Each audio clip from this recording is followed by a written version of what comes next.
Perkenalkan, nama saya Serni Marina dari Prodi Matematika, Fakultas Matematika dan Ilmu Pengetahuan Alam. Sebelum kita lebih lanjut ke distribusi eksponensial, terlebih dahulu saya akan menjelaskan mengenai diskrit dan kontinu. Nah, sebenarnya apa itu diskrit? Diskrit adalah sifat dari satu himpunan atau variabel yang hanya memiliki nilai-nilai yang terpisah dan terbatas, biasanya berupa bilangan bulat. Nah, data diskrit tidak dapat memiliki nilai di antara dua titik yang berbeda. Contoh sederhananya dari data diskrit itu jumlah siswa di kelas, contohnya yang hanya bisa berupa angka seperti 20, 21, 22, dan tidak boleh berupa koma karena contohnya jika dalam satu kelas itu ada 20 orang, tidak mungkin ada dalam satu kelas ada 20,5, itu tidak mungkin ya. Kemudian dalam kontinu adalah sifat dari suatu variabel atau data yang dapat memiliki nilai di sepanjang rentang tanpa batasan, termasuk bilangan pecahan atau desimal. Variabel kontinu dapat mengambil semua nilai dalam interval tertentu. Contohnya dari data kontinu adalah tinggi badan atau suhu badan, berat badan, di mana nilai tersebut itu bisa berupa angka seperti 165,5 atau 36,7 derajat Celcius. Teman-teman, sebelum saya menjelaskan lebih lanjut tentang distribusi eksponensial, kita belajar terlebih dahulu pengertian atau apa itu sebenarnya distribusi eksponensial. Nah, dalam teori dan statistik probabilitas, distribusi eksponensial itu adalah suatu distribusi probabilitas berkelanjutan yang seringkali menyangkut jumlah waktu hingga suatu peristiwa tertentu terjadi. Nah, ini adalah proses di mana peristiwa terjadi secara terus-menerus dan independen pada tingkat rata-rata yang konstan. Distribusi eksponensial memiliki sifat utama yang tidak memiliki memori. Variabel acak dari eksponensial ini dapat berupa lebih banyak nilai kecil atau lebih sedikit variabel yang lebih besar.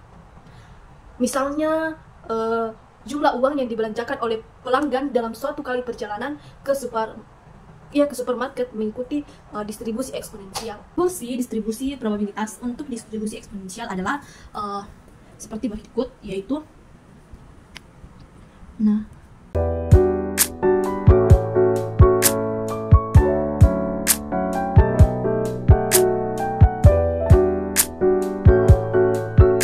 untuk fungsi distribusi kumulatif untuk distribusi eksponensial adalah hampir sama, tapi sudah sama, memang sama ya, mungkin ada angka yang berbeda, yaitu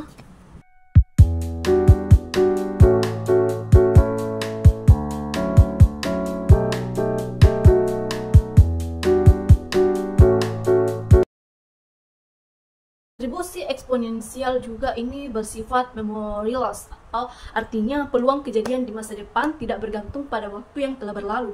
Distribusi ini biasanya digunakan untuk memodelkan waktu yang dibutuhkan sebelum suatu peristiwa terjadi, seperti waktu kegagalan suatu sistem atau waktu tunggu pelanggan di antrian. Saya akan menjelaskan contoh yang saya ambil dari distribusi eksponensial yang ada dalam kehidupan kita sehari-hari, dan bahkan ini sangat sering.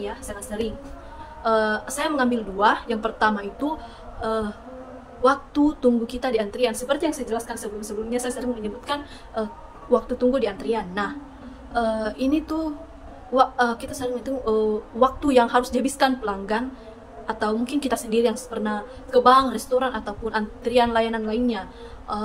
Jika pelanggan datang secara acak dengan frekuensi yang konstan, waktu antara kedatangan pelanggan berikutnya atau waktu tunggu sebelum dilayani dapat dimodelkan dalam distribusi eksponensial.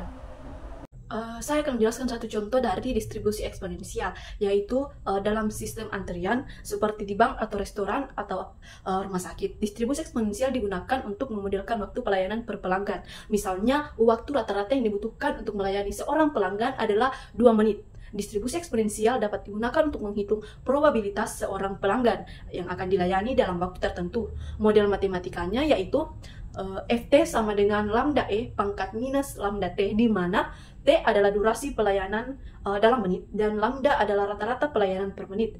Misalnya, jika rata-rata pelayanan satu pelanggan memakan waktu 2 menit, maka lambda sama dengan 1/2.